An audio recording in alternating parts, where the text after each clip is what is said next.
E acima de tudo, nós estamos aqui para te agradecer. Te agradecer por tua infinita bondade, Pai. Te agradecer pelo seu infinito amor. Porque o Senhor nos ama como um Pai. Que Pai, um Pai que dá a vida para os seus filhos. Um Pai que exorta, um Pai que constrange, um Pai que disciplina, mas um Pai que ama acima de tudo e que deseja o melhor para os seus filhos. Pai, nós te agradecemos por essa mensagem. Nós te agradecemos por ter despertado em nós a missão. Nós te agradecemos por ter nos deixado o ID, Pai. O ID que o Senhor nos ordenou, o ID por todo mundo, fazer discípulos em todas as nações. É por isso que estamos aqui. Essa é a nossa essência.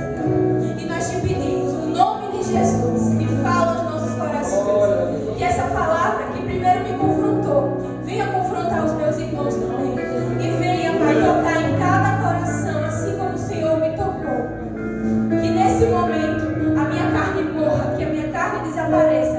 E que somente o Teu Espírito Santo venha resplandecer, Pai. Que o Teu Espírito Santo use a minha boca para falar somente aquilo que o Senhor quer e somente aquilo que é necessário passar aos irmãos.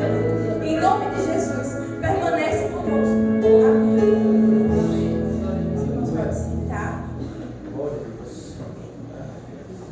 O tema do sermão de hoje, como nós estamos no mês de missão, é uma igreja que se compromete com a missão.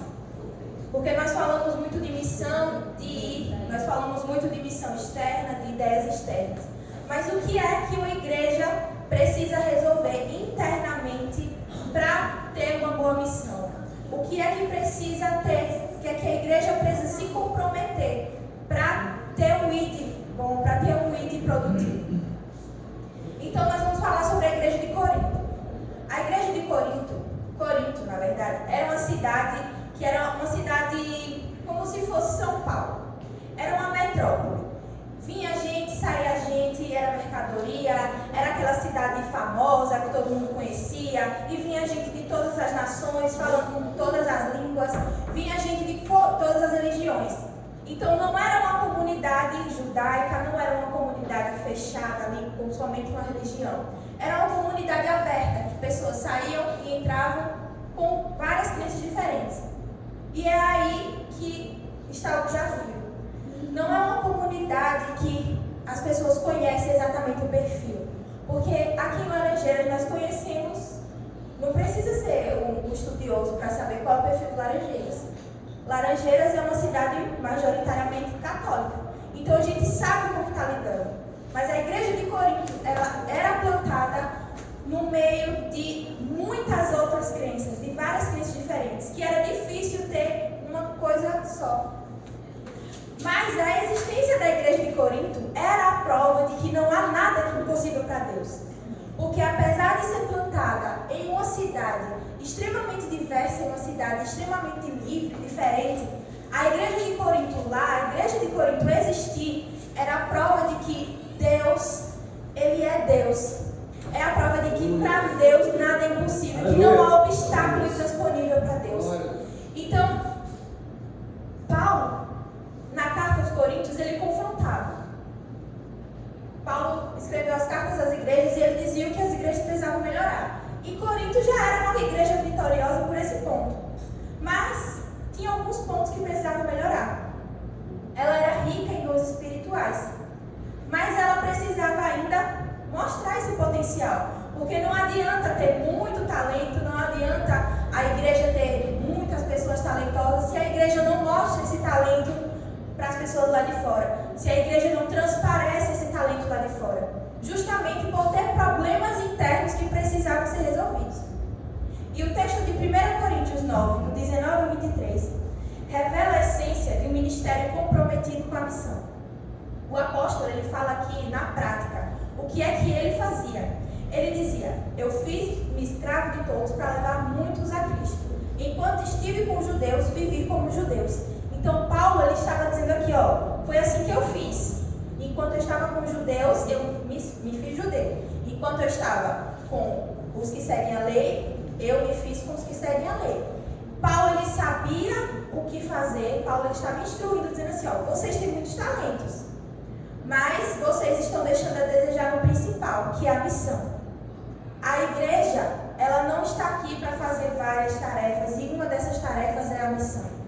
missão é a igreja. A igreja só foi fundada porque Cristo disse o id. Porque se não existisse o id, não existiria igreja. Para quê? Nós somos a missão. Não é, algumas pessoas vão fazer a missão, é só uma tarefinha. Não, a meta desse ano é fazer missão. Vamos fazer um culto. Não. A igreja é a própria missão, é o nosso dever, a nossa essência. E Paulo queria mostrar isso à igreja de Corinto. E para se tornar uma igreja que tem o foco na missão, como o tema falou, uma igreja comprometida com a missão, é necessário 3 passos, que nós vamos ver agora. O primeiro passo é: a missão exige uma identidade espiritual clara e fundamentada. Primeira pergunta: você sabe quem você é? Se te perguntarem assim, quem é Andréia? Quem é Nilda? Nilda, quem é você? Vai dizer o nome completo. Se me perguntarem, quem é Graziela? A Graziela da Quem é você? Quem é a sua essência? Se você não tiver identidade, como é que você vai falar com outras pessoas? Como você vai se apresentar? E Paulo, ele começa a carta no capítulo 1, no versículo 2, ele fala assim: a igreja de Deus em Corinto, aqueles que ele santificou por meio de Cristo Jesus. Vocês foram chamados por Deus para ser seu povo santo, junto que todos, em toda parte, invocam o nome do Senhor Jesus Cristo, o Senhor deles e nosso. Paulo, ele fala assim, como se fosse hoje, né? Oi, povo santificado. Paulo já dá a identidade deles. Vocês são santificados por meio de Cristo Jesus. A igreja de Corinto, vírgula, santificados. Paulo, ele dá a identificação clara de quem eles são. Vocês são santificados. Em nome de Jesus. Não é uma descrição assim, igreja adventista da promessa, pastora. Não é só uma característica. É uma identidade espiritual. Paulo está dizendo aqui: você é santificado. A igreja de Corinto, o perfil da igreja de Corinto é santificada em nome do Senhor Jesus. Foram chamados por Deus. Era isso que eles eram. E se eles não tivessem uma identidade clara e fundamentada na rocha que é Cristo, não teria como eles fazerem a missão. Porque a missão, ela não é um projeto humano. E quando a igreja entende a verdadeira identidade em Cristo, ela não vive para agradar o mundo. Nós não estamos aqui para chamar pessoas, vamos fazer festas, porque o que a gente vê muito hoje são igrejas que não têm identidade firmada. O que é que essas igrejas fazem? Vamos chamar gente, vamos fazer um carnaval gospel, um bloquinho gospel, vamos fazer uma arraiá gospel, vamos fazer o Natal gospel, vamos fazer o Ano Novo gospel, todo mundo de branco, todo mundo festejando o Ano Novo. Festejar o Ano Novo não tem nada, não tem nenhum problema, todo mundo de branco. E aí vem carnaval, vamos fazer o bloquinho. Essas igrejas, elas não têm a sua identidade fundamentada, porque quando nós nos conhecemos diante da Bíblia, quando nós nos conhecemos diante de Cristo, nós não estamos aqui para agradar o mundo, para passar a mão na cabeça do mundo. Não, venha bichinho, você vai ser acolhido, você pode ficar do jeito que você está. Senta aí, o que é que você gosta? Eu vou fazer o que você gosta, viu? Você quer ir para o carnaval? A gente vai fazer um carnaval gospel para você não ter que sair, não é isso que você gosta? Nós não estamos aqui para passar a mão na mão do mundo. Nós estamos aqui puramente para cumprir a palavra de Deus. O que foi que Deus ensinou? Imoralidade é pecado? É pecado, está na Bíblia. É isso, acabou. Aceite ou não. Eu estou mostrando que está na Bíblia. Paulo, ele não chegou e disse assim, povo de Corinto, eu sei que vocês estão chateados, mas vamos lá, vamos tentar ver o jeito. Não. Paulo falou assim: vocês são santificados e vocês foram chamados para serem santos. Então sejam santos. Sejam santos. Acabou. A nossa identidade é essa. A nossa identidade em Cristo nos dá segurança diante das pressões externas. Porque lá no mundo não é a mesma coisa de conviver com os irmãos aqui dentro.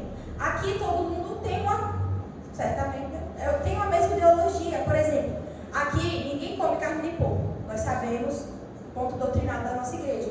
Nós não comemos carne de porco. Aí, se você não tiver uma identidade fundamentada, se você não tiver um conhecimento, vai para uma casa de um amigo. Aqui, um baconzinho, quer? Não como bacon. Mulher, mas não tem problema não. Jesus deixou a comida, foi para comer bacon. Aí o irmão da Adventista da Promessa vai lá e toma o bacon todinho. Por quê? Porque não tem uma identidade fundamentada, não se reconhece, não tem uma visão clara de quem é. Por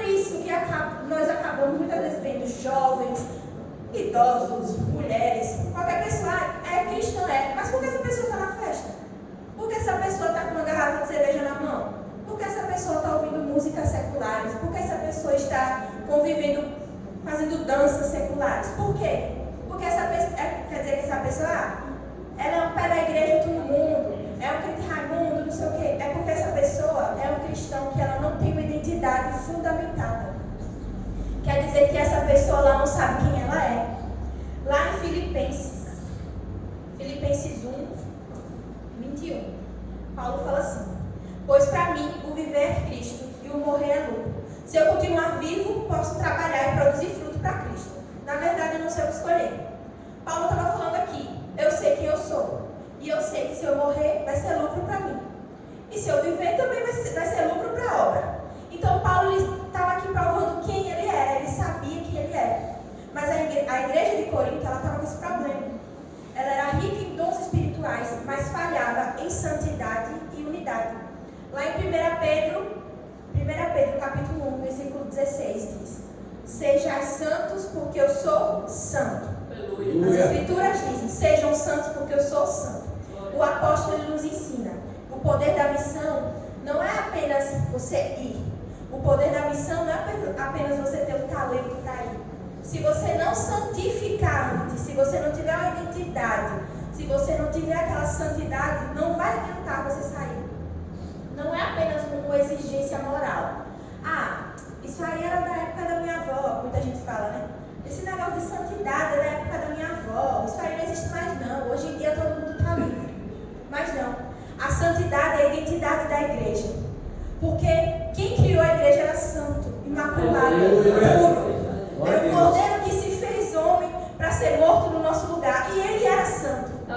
Então, nós nunca vamos chegar nem 10% do que ele foi, nunca. Mas o nosso papel é o quê? Sede meus imitadores, como Paulo falou, sede meus imitadores, como eu sou imitador de Cristo. Pelo menos 1% nós temos que fazer. Pelo menos 1% da santidade nós temos que fazer.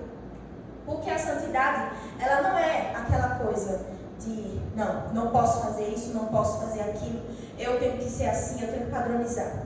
A santidade em Cristo Jesus, ela não é um padrão moral de como você deve seguir.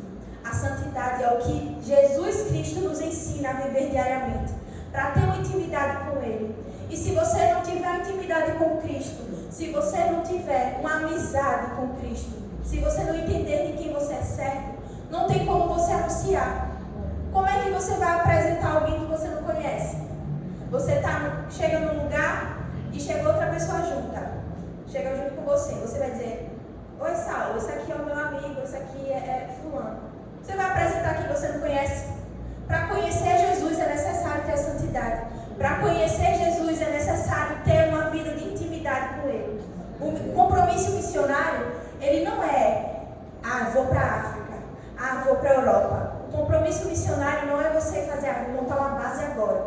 O compromisso missionário começa dentro do nosso coração. É na devoção que nós temos, na fidelidade que nós temos em Jesus, dia após dia. É na fidelidade que nós temos a palavra. Como Paulo disse: sejais santos. Como Jesus disse no caso: sejais santos porque eu sou santo. É nessa fidelidade que se baseia a missão. Não é puramente um desleixo: eu vou ser missionário, eu vou pegar o microfone e vou sair por aí no carro do som falando. Não. A santidade, a missão, ela começa dentro da sua casa, ela começa dentro do seu coração. Porque se você não ama Deus, se você não tem fidelidade com Deus, você não tem como se fundamentar na identidade espiritual que Ele deixou. E no versículo 6, Filipenses 1, versículo 6, ele fala assim: tenho certeza de que aquele que começou a obra em vocês irá completá-la. Paulo dizia: tenho certeza que aquele que começou a boa obra em vocês irá completar. Por que ele começou a boa obra? Por quê? Porque ele foi buscar. Porque a igreja buscava. Para começar a boa obra é necessária a entrega diária.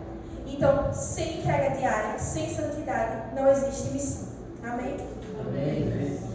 O segundo ponto é: uma igreja que se compromete com a missão exige maturidade espiritual e unidade. que também estava afetando Corinto. Lá em Corinto, no capítulo 1, Coríntios capítulo 1, Paulo fala o seguinte, versículo 10. Irmãos, suplico-lhes em nome do Senhor Jesus Cristo, que vivam em harmonia uns com os outros e ponham fim às divisões entre vocês. Tenham o mesmo parecer, unidos em pensamento e propósito. A igreja de Corinto estava passando por um problema que era o seguinte. Alguns falavam, eu sigo Apolo, outros eu sigo Paulo, o outro eu sigo Cristo. Cada um estava seguindo, é como se aqui na igreja tivesse 3 pastores. E aí eu falava, eu sigo o pastor Valmir, o outro, eu sigo o pastor José, o outro, eu sigo o pastor João. Mas os pastores estão aqui para quê? Quem é o pastor maior da igreja? Jesus. Então todos deveriam ter sido unidos em um só propósito. E além dessas confusõezinhas, né, que estavam acontecendo no capítulo 1, os escândalos morais do capítulo 5 e os litígios do capítulo 6, tudo isso estava afetando o testemunho da igreja. Porque o pessoal lá de fora ia dizer assim, e eu vou para aquela igreja nada, o povo só vive brigando, é um contra outro, é um bafafá, uma fofoca, sai fofoca de um, sai fofoca de outro. Eu vou para essa igreja fazer o quê?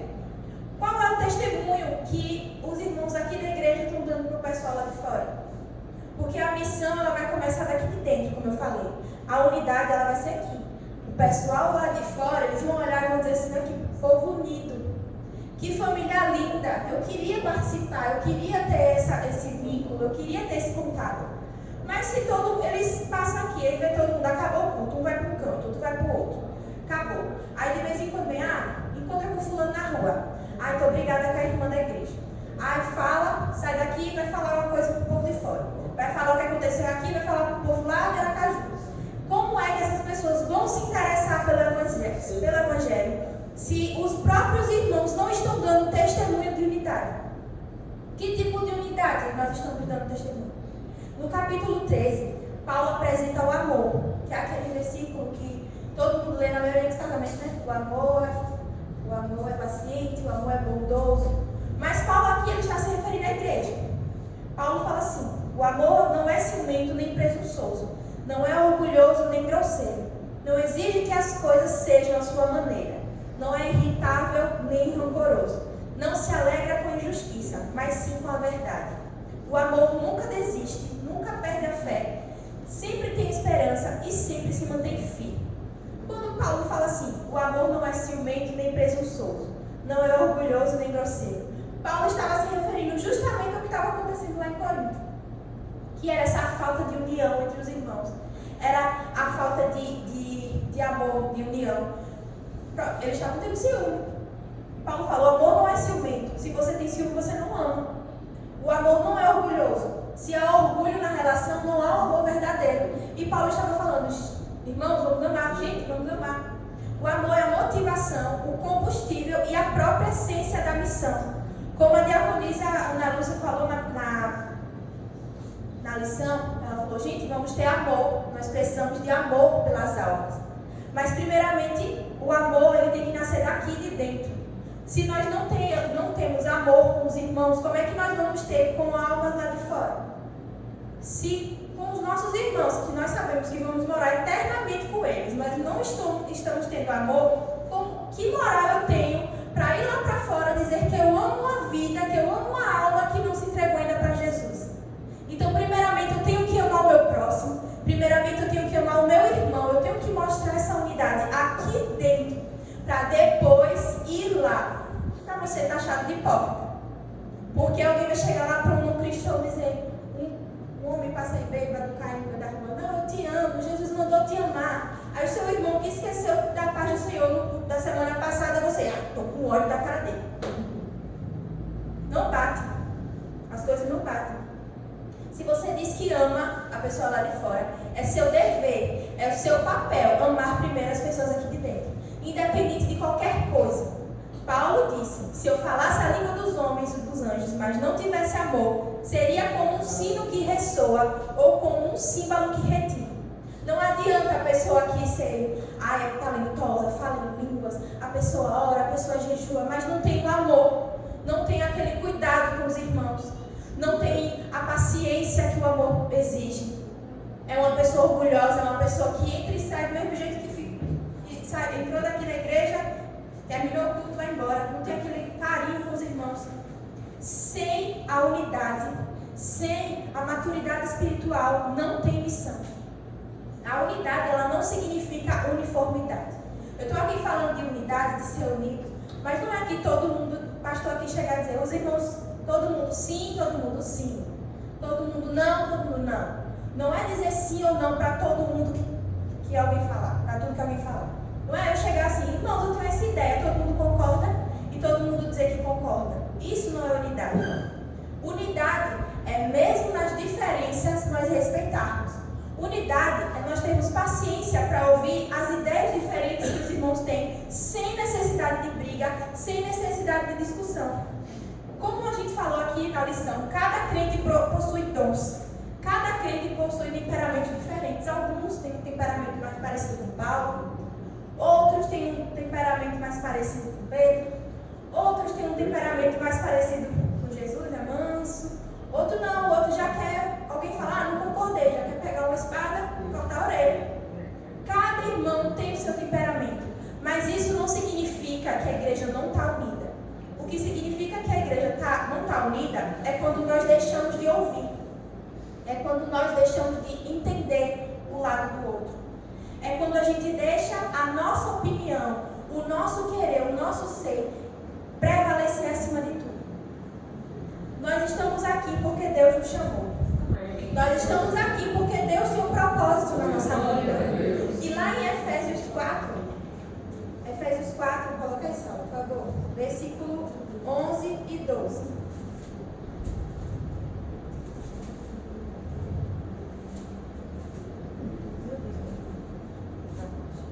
Efésios 4, versículos 11 e 12.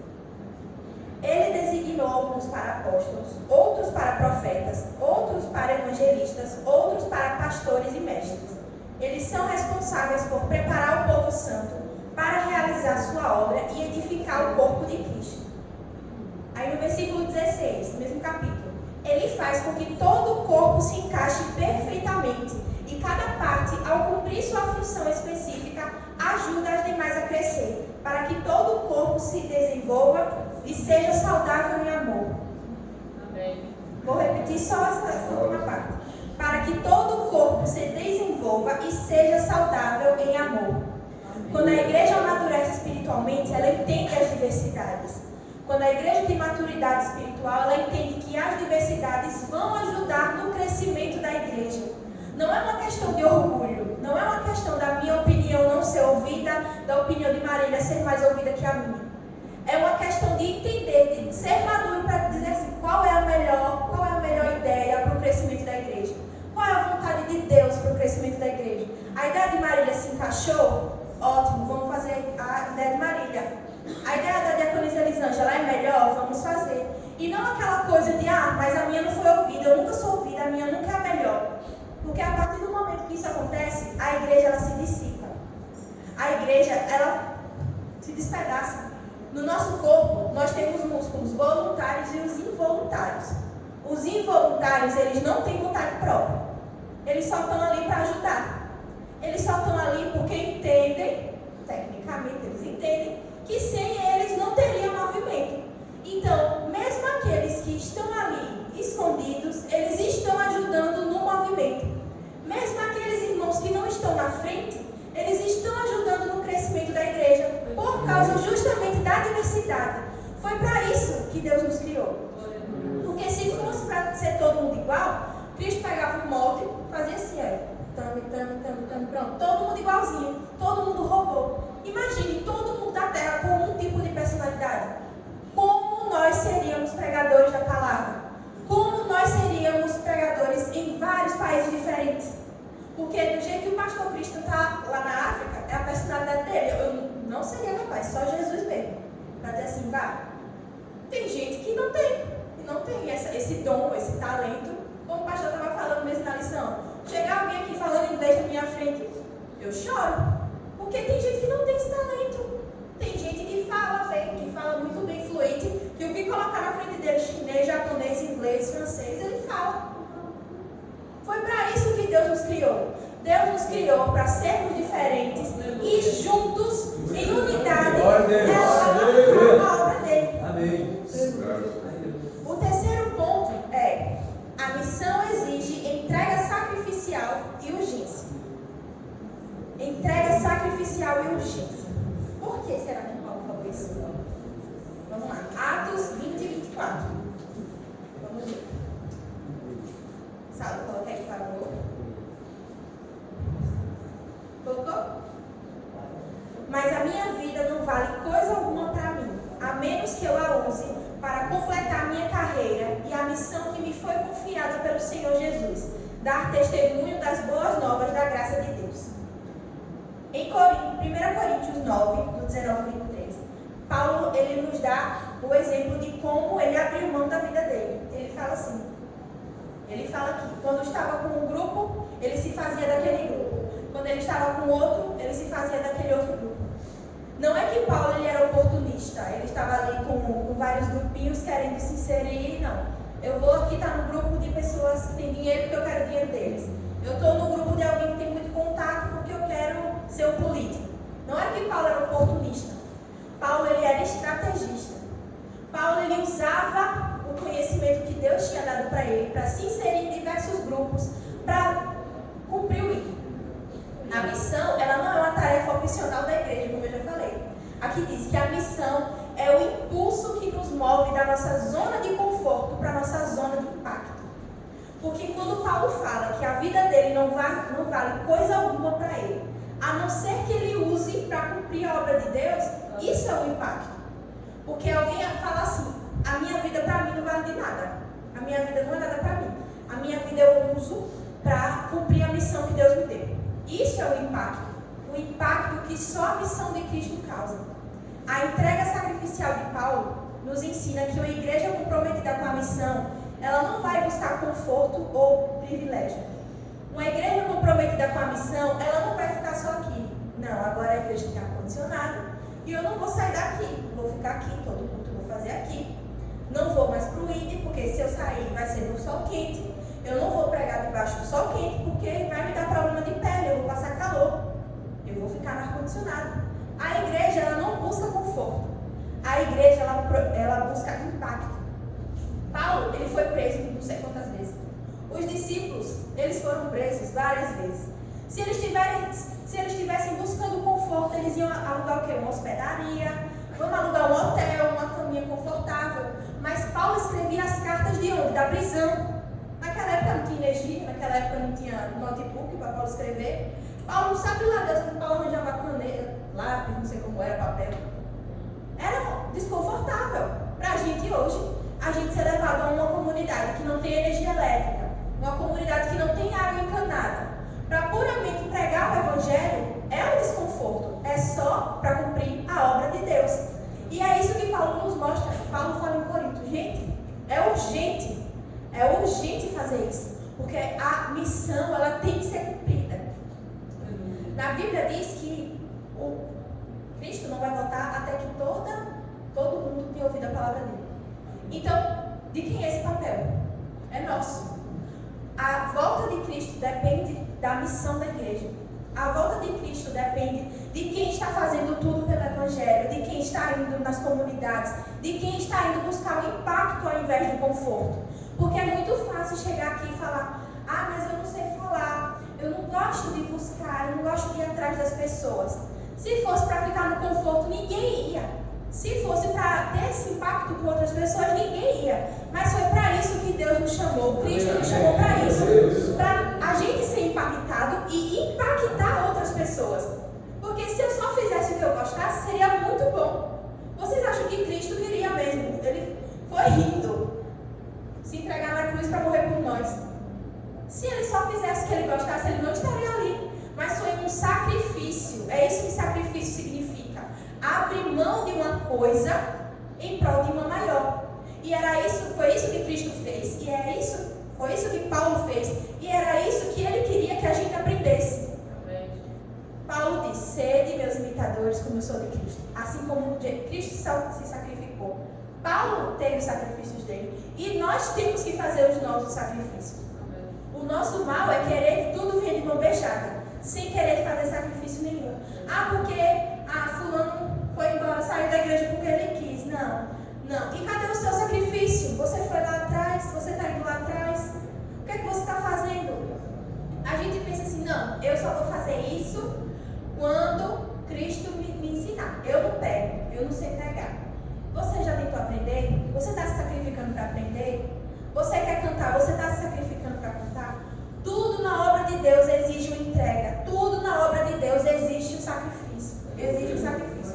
A missão será cumprida se estivermos dispostos a colocar os interesses do reino acima dos nossos. É isso que sacrifício é. Você queria acordar, eu acordo, dia de hoje eu acordo 6h30 da manhã, para dar tempo. Eu queria, a minha carne, ela queria acordar 6h30 da manhã, para estar aqui na igreja, eu queria. Mas os interesses do reino são maiores do que os meus. E o Espírito, ele tem que prevalecer a carne. Então, a cada sacrifíciozinho desse que a gente faz, é algo que conta como impacto.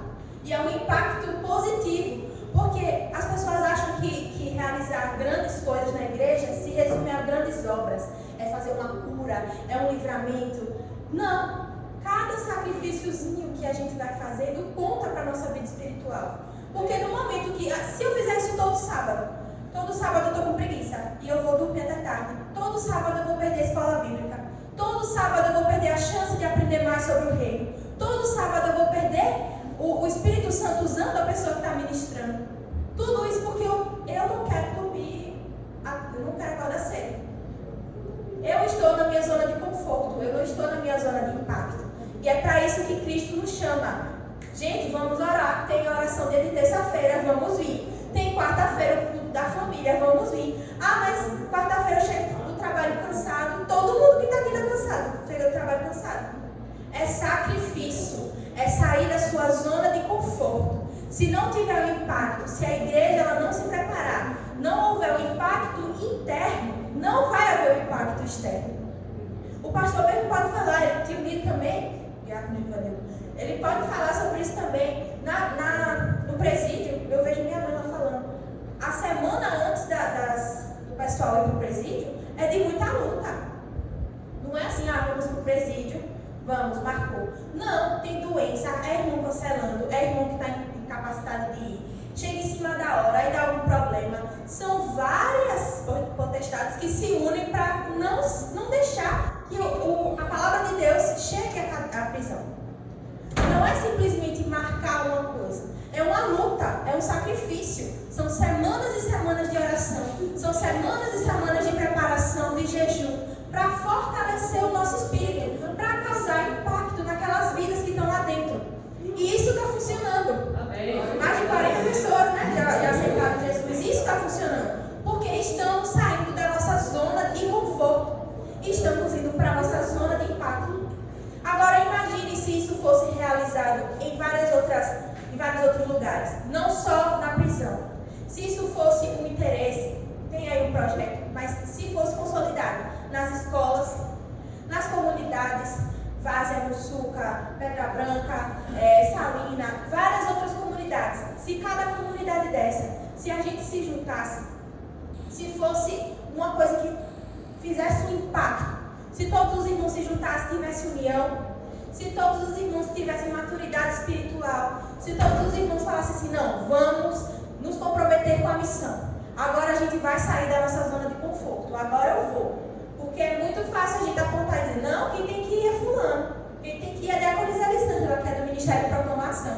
Quem tem que ir é a diaconisa Ana Lúcia, que ela é da intercessão.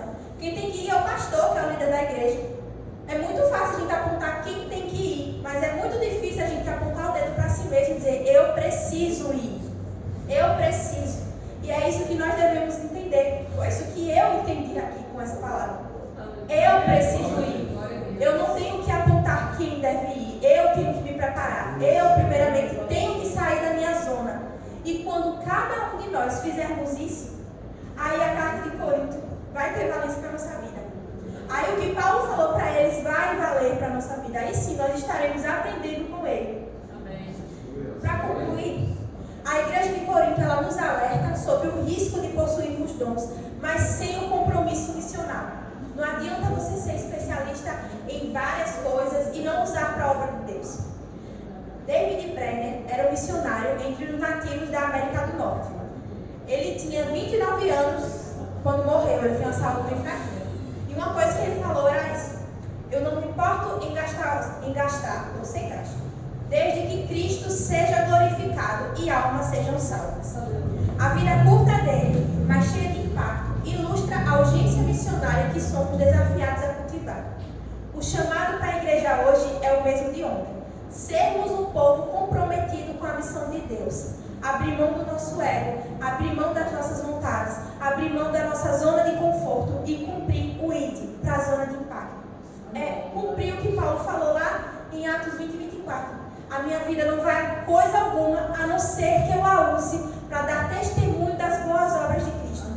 Que sejamos uma igreja com os pés no mundo e o coração no céu, vivendo em constante expectativa da volta do nosso Senhor e Salvador. Encerra a primeira mensagem em nome de Jesus.